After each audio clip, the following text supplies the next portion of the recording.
Darwin, como comentábamos al inicio, se encuentra hoy en día el sector educativo público en un proceso muy relevante y muy importante, que es este proceso de selección de los que van a ser los cargos, que son unos 140 cargos de directivos altos, digamos que son como una especie de supervisores a nivel tanto de las regionales educativas y de los que serían como unos distritos subregionales educativas. Estamos hablando de unos 140 cargos. Estos cargos, como tú bien me comentabas antes de iniciar el programa, son los representantes del ministro en todos estos distritos y en estas regiones, pero además de todo, su gran responsabilidad es el tema de la calidad de la educación. Esto quiere decir que una mala selección de estos cargos directivos puede traer como consecuencias entonces una poca capacidad de implementar mejoras significativas en lo que es la calidad de la educación. Esto además quiere decir que no es solamente la selección de quienes. Yo me imagino que de alguna manera u otra el modelo de medirlos y el plan de incentivos que se le dé a este grupo tiene que estar vinculada a esta medida de calidad, tanto de los estudiantes como de los profesores. A mí me encantaría que habláramos un poquito más de la importancia de estos cargos, además del tema de la calidad, cuál es el rol, cómo se seleccionaban antes, cuál es el cambio ahora, quién es esta comisión, cómo está integrada, obviamente que está sector público, sociedad civil, donde educa, en términos particulares juega un rol muy fundamental. ¿Y cuál es tu visión acerca del tema? ¿Cómo crees que, si crees que ahora vamos a tener un cambio y si crees que existen en República Dominicana personas o profesionales con la competencia de ocupar estos 140 cargos? Sí. Bueno, primero creo que para situar al televidente en el tema debemos decir que, o recordar que la matrícula, la cantidad de estudiantes en el sector público, desde la primera infancia hasta la educación que culmina con el bachillerato o la educación técnica de ese mismo nivel, es decir, hasta los 18 o 19 años, agrupa a 2.100.000 estudiantes para este año. Esos estudiantes se distribuyen en el territorio nacional y el territorio a efectos del sistema educativo se divide en 18 grandes regiones y estas a su vez en distritos. En todo el país hay 122 distritos. La importancia del director distrital y regional, de acuerdo a la propia Ley de Educación 6697, aún vigente, y eso es muy importante recordar que está vigente, aunque merecería cambios, le atribuye la responsabilidad de velar por la calidad de la educación en su territorio. Entonces, no hay transformación posible de la calidad educativa solo con el dictamen de políticas desde la sede de la Máximo Gómez. Eso debe bajar a los territorios a nivel de regional, de distrito y de los más de 11.000 centros educativos de todo el país. Evidentemente, uno de los problemas que adolecía el sistema muchas veces es que no había un responsable claro de la calidad de la educación, a pesar que la ley lo establecía. Y estos cargos, según la misma ley, eran designados por, digamos, decisión directa del ministro de Educación. El ministro de Educación podía nombrar a quien él entendiera competente para el cargo sin mediar un proceso competitivo, sin mediar una evaluación de su perfil, sin mediar una evaluación de sus antecedentes. Es decir, lo podía manejar a su entera disposición y discreción. Y aún lo puede hacer porque esta ley, la 6697, sigue vigente. Sucede que el actual ministro de Educación ha querido darle validez política al Pacto Nacional por la Reforma Educativa que se firmó el 1 de abril del año 2014, ya próximo a cumplir sus 4 años. Para ello, el ministro tiene que despojarse de facultades que le entrega la ley. Y esto es un gran logro, porque no todos los políticos suelen ceder poder que le atribuyen las normas en favor de procesos que le quitan grados de libertad, sobre todo para elegir cargos de particular confianza, como son estos 140. Y el ministro, en virtud de dar cumplimiento a algo que desde el Comité de Veeduría y del sector de la sociedad civil y privado demandamos, de cumplimiento del pacto, entiende que era necesario que este tipo de cargos se profesionalizara y respondieran a un proceso competitivo. Por lo tanto, él ya no va a nombrar a quien él entiende, sino a aquellos que se han sometido a el escrutinio riguroso de un proceso de evaluación que tiene 6 dimensiones.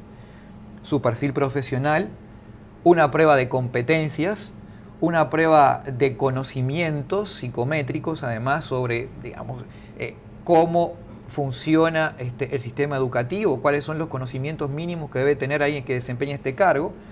Debe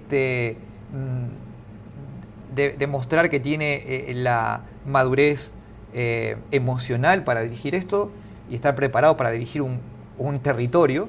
Por eso la prueba psicométrica. Debe simular casos, es decir, presentar su proyecto de cuál sería el modelo de gestión que desarrollaría en el territorio, cuáles son sus metas en términos de calidad, y además una entrevista personal de una comisión nacional evaluadora. Todo esto genera un puntaje que luego la Comisión Nacional de Educación, para este proceso, entrega los mejores 3 para que el ministro sí decida, pero con esa restricción de grado de libertad. Los mejores 3 de los 140 cargos. De los 18 cargos, que son los directores regionales. Okay. Para los directores distritales, la ley lamentablemente establece un proceso más complejo y hay que cumplir la ley a pesar que tal vez ese proceso haya que cambiarlo. Establece que el ministro elige un director distrital, pero de una terna que le propone la Junta Regional. Entonces, esta comisión nacional en la cual Educa integra, hace el mismo proceso y selecciona un mínimo de 3 mejores hasta un máximo de 9 mejores para entregárselo a esa Junta Regional, que deberá seleccionar 3 para que el ministro tome la decisión definitiva. Es decir, hay un proceso que ha ganado en calidad, en transparencia, en competencia. Probablemente no sea el mejor producto de las restricciones legales que todavía se tienen, pero la ley está para cumplirla. Eso no es materia de discusión.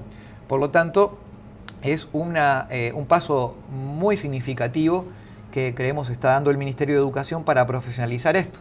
Y tal es así que para estos 140 cargos se ha logrado un grupo de perfiles muy interesantes que están llegando al concurso o a este proceso competitivo en una relación de 10-1. Es decir, por cada cargo hay 10 candidatos a ocuparlo. Excelente. Y es un buen número dada digamos, la complejidad que tuvo este proceso, los tiempos en los cuales se tramitó, en Navidades y enero, y cierta resistencia de los gremios o de las agrupaciones de docentes, las mayoritarias del país, que creo que no han logrado entender bien el proceso, porque esto es algo que largamente había sido aspirado por los sindicatos docentes y que además, en tanto ellos forman parte de la comisión o de las juntas regionales, según establece la ley, bueno, ellos van a tener una posibilidad de decidir sobre quién participe. Entonces, pero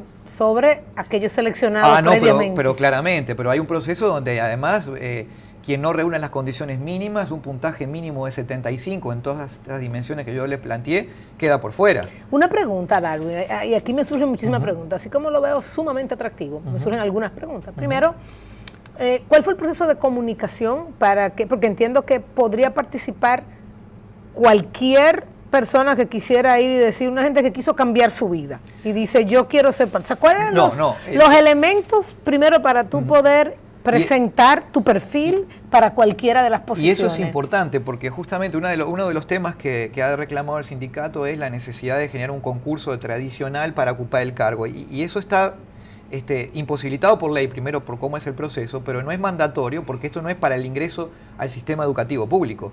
Este es un concurso o un proceso competitivo, como nos gusta decir a nosotros, para evitar confusiones, que está restringido a personal del propio ministerio. Es un proceso interno. Es para quien ya ocupa el cargo de docente, pero ya no que tenga que ocupar el cargo de director distrital para aspirar a regional, o de técnico distrital para aspirar a director distrital. Es decir, esto es un proceso que habilita a todo aquel que tiene licenciatura en educación o título docente habilitante y 5 años de experiencia acumulada en el sistema a postular. En el sistema público. En el sistema público. Si hay un profesor de educación privada que tiene 7 años, bueno, ese no califica porque no está dentro del sistema público. Si hay un técnico dentro del sistema educativo público, pero que no acredita 5 años de docencia directa, tampoco aplica. Esto es un proceso para elegir a los mejores dentro del propio sistema educativo. Y allí no hay una restricción por edades, porque la antigüedad aquí no va a pesar. Pero, ¿y entonces cómo tú garantizas, que eso es algo interesante, lo que tú me dices? Mira, y si fuera de ese sistema hay una calidad que quiere formar parte de, ¿cómo tú en el tiempo habilitas que esto se mejore? Porque te voy a decir algo, ahora tú seleccionas los mejores, los mejores. Eso quiere decir que en la medida que estos mejores salgan, por edad o por lo que tú quieras, entonces ya los que van a venir como parte quizás no van a ser tan buenos como los anteriores, porque tú lo estás limitando al grupo dentro del sector público. ¿No es esto quizás una limitante si la transformación que nosotros queremos es una transformación importante en la República Dominicana? Yo creo que no, porque es cierto que se necesita una transformación, pero si tú vas a ser responsable de un territorio, tienes que tener un mínimo manejo del sector público.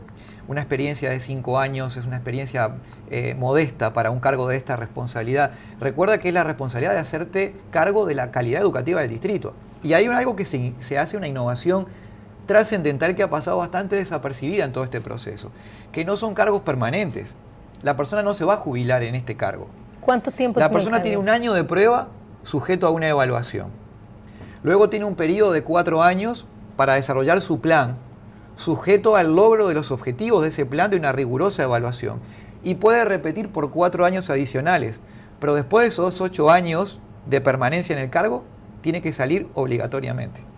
Es decir, no se va a perpetuar en el cargo, no se va a criar fama y echarse a dormir, porque eso va a implicar que se salga del sistema.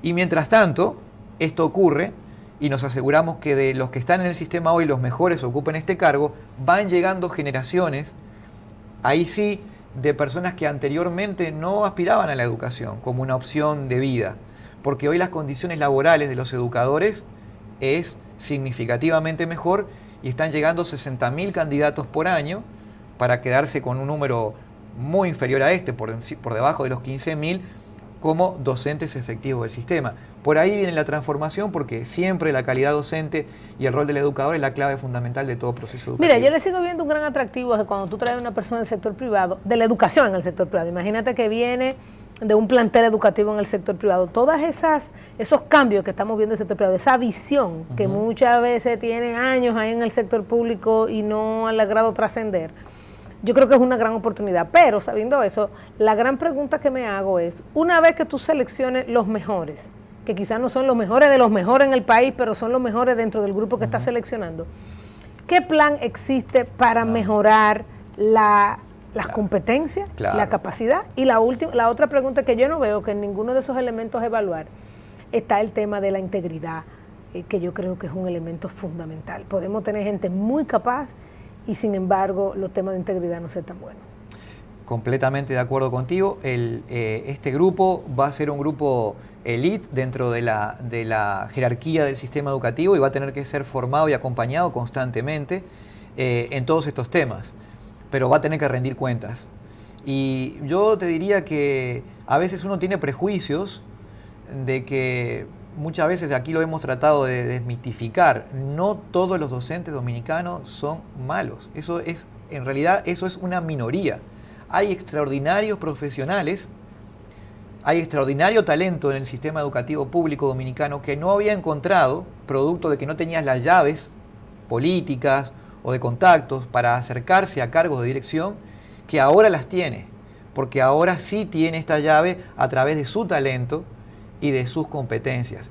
Por eso yo creo que los perfiles que hemos visto, yo he visto algunos todavía porque no nos hemos todavía puesto a evaluar, porque ya cerró la convocatoria, todavía el proceso está en la depuración, pero hay perfiles extraordinarios de personas con mucho talento, con mucha vocación, excelente, que creo que va a ser un cambio significativo en el país. Bueno, y ahora vamos a cortar, pero en nuestro próximo segmento, y hablando de calidad, vamos a ver qué nos dejó la evaluación del desempeño de los docentes, qué implicaciones esto puede tener inclusive para ese proceso de selección, porque entiendo que muchos docentes quizás están aspirando a esos cargos también, y cómo ese resultado puede impactar esto. ¿Y qué nos queda?